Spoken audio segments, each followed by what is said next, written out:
Në sipërfaqe, apo s'është kështu, Ariel? Më thuaj. E ç'të kishe ka, babi? Oh, Ariel, sa herë duhet të them të mos dalësh më në sipërfaqe. Fare mirë mund të kishte parë në një nga ata barbar, një nga ata njerëzor. Baba, ata nuk janë barbar, janë të rrezikshëm.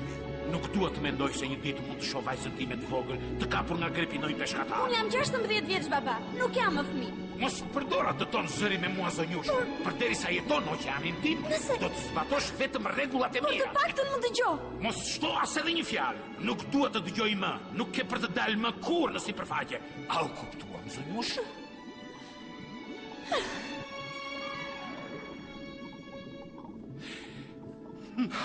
Adoleshentët. Ata mendoj se gjithçka që fluturon hohet. Ti u zgjat atyre gishtin edhe të marrin tërkrau. Mos mendon se u solla shumë ashpër me voglushen time? Absolutisht jo, sepse nëse Ariela do të ishte vajza ime do t'ja tregoja unë kush komandon këtu. Nuk do t'i lejoja të dilte në sipërfaqe edhe gjëra si këto pa kuptim. Jo, zotri, do ta mbaja në kontroll të plot.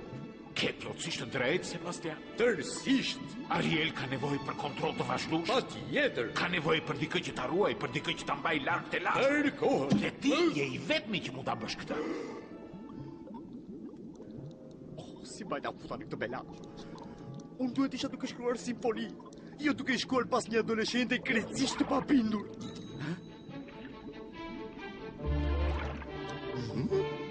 Çfarë ka ndërmend kjo vajzë, Xhanëm?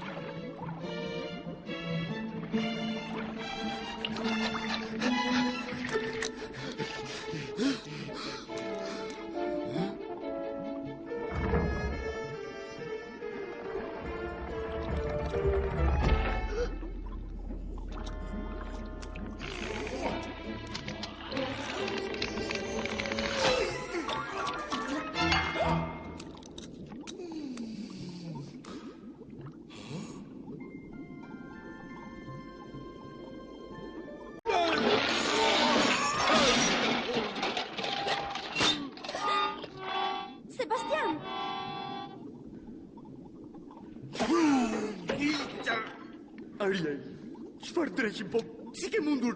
Çfarë janë gjithë këtu? Ky është koleksionim. E kuptoj që nga koleksioni yt, Sigurisht ta marri vesh që ekziston një vend i tillë do të thuash apo jo?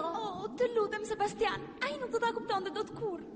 Ariel, këtu je në një presion të madh apo jo? Eja me mua, do të të çoj në shtëpi edhe të pish diçka të ngrohtë. Ariel? Ariel?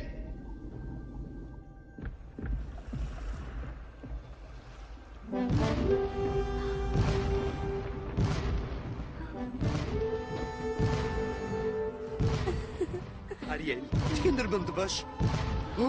Kandil të fluturues. Ariel? Ariel?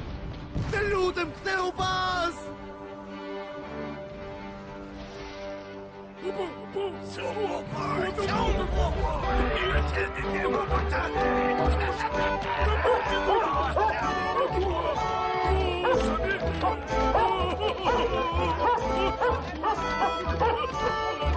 c'è una